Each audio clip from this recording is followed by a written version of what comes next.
Hi friends, నమస్తే. ఎలా ఉన్నారండి? అందరూ బాగున్నారా? Welcome back to my channel. నా ఛానల్ నేమ్ తెలుసు కదా, యువర్స్ అంజలి, ఇట్స్ మీ అంజలి. ముందుగా మనం ఛానల్లోకి వెళ్ళే ముందు ఒక లైక్ అయితే ఇవ్వండి ఫ్రెండ్స్. ఓకేనండి. ముందుగా మనం ఈరోజు స్వీట్ కార్న్తో వడలు అయితే తయారు చేసుకుందాం. ముందుగా స్వీట్ కార్న్ అంతా ఇలాగా చక్కగా గింజలు తీసుకొని పక్కన ఉంచుకోవాలి. ఈ గింజలన్నీ కూడా మనం ఒక మిక్సీ జార్ తీసుకొని అందులో యాడ్ చేసుకోవాలి. యాడ్ చేసుకున్న తర్వాత అందులో ఒక 2 స్పూన్లు జీలకర్ర యాడ్ చేసుకోవాలి. జీలకర్రతో పాటు కొద్దిగా పసుపు కూడా యాడ్ చేసుకోవాలి. అంటే కలర్ కోసం వేసానండి నేను పసుపు అయితే. ఇందులోనే టేస్ట్కి తగినంత సాల్ట్ వేసుకోవాలి. వేసుకున్న తర్వాత మనం ముందుగా కట్ చేసుకుని పక్కన ఉంచుకున్నాం కదండి, ఏమంటారు, పచ్చిమిర్చి, అలాగే అల్లం, ఇది కూడా అందులో యాడ్ చేసుకోవాలి. చూసారు కదండి. ఇందులో కొద్దిగా కరివేపాకు కూడా వేసుకున్నాను నేను. వీటన్నింటినీ కొద్దిగా మనం మెత్తగా మిక్సీ పట్టుకోవాలి. మెత్తగానే ఏం కాదండి, నాకైతే ఒక 2 పల్స్ ఇచ్చేసరికే పిండి అయితే మెత్తగా అయిపోయింది. మీరు చూసుకుంటూ ప్రిపేర్ చేసుకోండి. అంటే ఇది కొంచెం మనం ఇందులో వాటర్ అయితే ఏమీ యాడ్ చేయలేదండి. జస్ట్ ఇలా స్వీట్ కార్న్లోనే కొద్దిగా వాటర్ ఉంటుంది కాబట్టి అది మనం వాటర్ అది ఏమీ యాడ్ చేయకుండానే మెత్తగా అయిపోయింది. ఇప్పుడు ఈ బ్యాటర్ అంతా కూడా మనం ఒక గిన్నెలోకి తీసుకుందాం.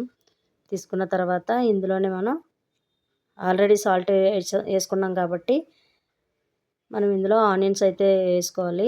ఆనియన్స్, అలాగే కొత్తిమీర, ఇంకా మనం ఏమన్నా యాడ్ చేసుకోవాలనుకుంటే యాడ్ చేసుకోవచ్చు ఫ్రెండ్స్. నేనైతే ఇందులో సన్నగా తరిగిన ఆనియన్స్, అలాగే కొద్దిగా కొత్తిమీర అయితే యాడ్ చేశాను. అలాగే ఒక 4 స్పూన్లు నేను బొంబాయి రవ్వ అయితే యాడ్ చేసుకున్నానండి. అదే ఉప్మా రవ్వ అంటారు కదా, ఉప్మా రవ్వ వేసుకున్నాను. దీంతోపాటు నేను ఒక 4 స్పూన్లు గోధుమ పిండి కూడా యాడ్ చేశాను ఫ్రెండ్స్. అంటే వడలు మనకి షేప్ రావడానికి అయితే నేను అంటే శనగపిండి అయినా వేసుకోవచ్చు, లేదా గోధుమ పిండి అయినా యాడ్ చేసుకోవచ్చు. నేనైతే గోధుమ పిండి అయితే యాడ్ చేశాను ఫ్రెండ్స్.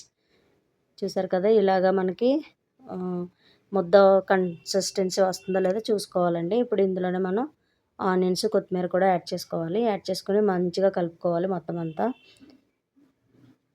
చూసారు కదండి, ఇలా వీడియోలో చూపిస్తున్నట్టుగా ఆనియన్స్కి మంచిగా పిండి అంతా పట్టేటట్టు బాగా కలుపుకోవాలి. కలుపుకున్న తర్వాత ఇందులోనే మనం ఇప్పుడు టేస్ట్కి చూసుకోవాలండి ఒకసారి. అంటే ఏమంటారు, కొద్దిగా టేస్ట్ చూసుకోవాలి. సాల్ట్ సరిపోకపోతే ఇక్కడ మనం కొద్దిగా సాల్ట్ యాడ్ చేసుకుంటే సరిపోతుంది. మాకైతే కొంచెం తక్కువైంది అనిపించింది.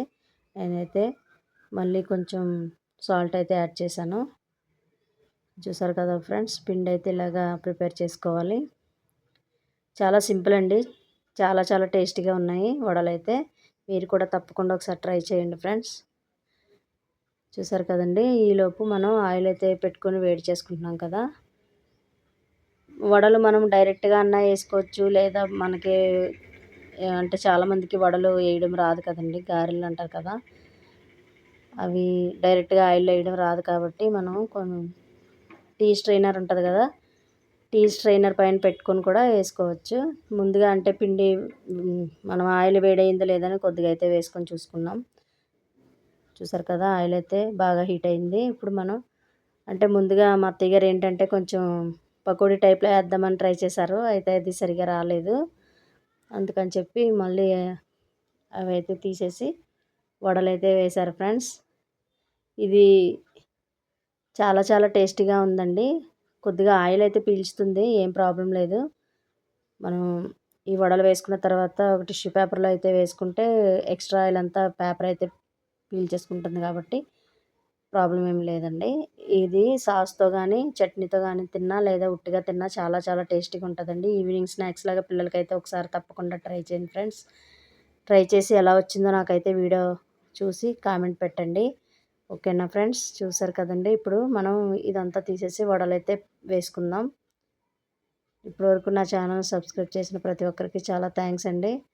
మీ సపోర్ట్ ఇంకా ఉండాలని నేను కోరుకుంటున్నాను. ఇంకా ఎవరైనా నా ఛానల్ సబ్స్క్రైబ్ చేసుకోకపోతే ప్లీజ్ సబ్స్క్రైబ్ చేయండి. నా ఛానల్లో వీడియోస్లో కంటెంట్ మీకు నచ్చితే compulsory like, share and subscribe friends. ఓకేనండి. చూసారు కదండి, ఇలాగా టీ స్ట్రైనర్తో అయితే మనం వడలైతే వేసుకుందాం. చూసారు కదండి, మీడియం ఫ్లేమ్లో పెట్టుకోవాలండి. హై ఫ్లేమ్లో పెట్టుకుంటే పైన మాడిపోతుంది కానీ లోపల ఉడకదు. అందుకని మనం ఫ్లేమ్ అయితే కొంచెం మీడియం ఫ్లేమ్లో పెట్టుకొని ఫ్రై చేసుకోవాలి. ఒక్కొక్కటి వేసుకుంటూ వాటిని టర్న్ చేసుకుంటూ మనం మంచిగా అయితే ఫ్రై చేసుకోవాలి. చూసారు కదండి, వడలు అయితే రెడీ అయిపోతున్నాయి. మంచి బ్రౌన్ కలర్ వచ్చేటట్టు మనం అయితే ఫ్రై చేసుకోవాలి. ఇంతేనండి. చాలా చాలా టేస్టీగా ఉన్నాయి వడలైతే మాత్రం. పిల్లలకి ఒకసారి తయారు చేసి పెట్టండి ఫ్రెండ్స్. తప్పకుండా చాలా ఇష్టంగా తింటారు. ఎప్పుడు మనం స్వీట్ కార్న్ అనేది ఏంటంటే మసాలా చేసుకుంటాం, లేకపోతే ఉడకపెట్టుకొని సాల్ట్ వేసుకొని తింటాం. పిల్లలకి కూడా అలాగే ఇస్తాము. కాకపోతే ఇలా ఒకసారి ట్రై చేసి తప్పకుండా మీ పిల్లలకి పెట్టండి. పెట్టిన తర్వాత ఎలా వచ్చిందో నాకు కామెంట్ చేయండి ఫ్రెండ్స్. ఓకేనా అండి? చూసారు కదండీ! వడలైతే ఇలాగా గోల్డెన్ బ్రౌన్ వచ్చే వరకు మనం ఫ్రై చేసుకోవాలి. చూసారు కదా ఎంతో కలర్ఫుల్‌గా ఉన్నాయి. ఇంతేనండి. వీటిని మనం సాస్‌తో గానీ, లేదా ఉట్టిగా తిన్నా బాగుంటాయి. లేదా టమాటా సాస్ ఉంటుంది కదండీ! టమాటా సాస్‌తో వేసి పిల్లలకి పెడితే చాలా చాలా ఇష్టంగా తింటారు. ఇంతేనండి వడలు. ఇందులో మనం పైన కొద్దిగా కరివేపాకు, అలాగే ఒక 4 పచ్చిమిరపకాయలు కూడా ఫ్రై చేసుకొని ఆయిల్‌లో అవి వాటితో పాటు ఈ వడలైతే ఏవైతే ఉన్నాయో వడలతో పాటు ఆ పచ్చిమిరపకాయలు, ఈ కరివేపాకు కలిపి తీసుకొని తింటుంటే చాలా చాలా టేస్టీగా ఉంది ఫ్రెండ్స్. మీరు కూడా తప్పకుండా ట్రై చేయండి. ఓకేనా ఫ్రెండ్స్? చూసారు కదా! ఎంతో రుచికరమైన స్వీట్ కార్న్‌తో వడలైతే రెడీ అయిపోయినాయి ఫ్రెండ్స్. మీరు కూడా తప్పకుండా ట్రై చేయండి. ఓకే. ఈ వీడియో నచ్చితే like, share and subscribe friends. ఓకేనండి. Bye friends.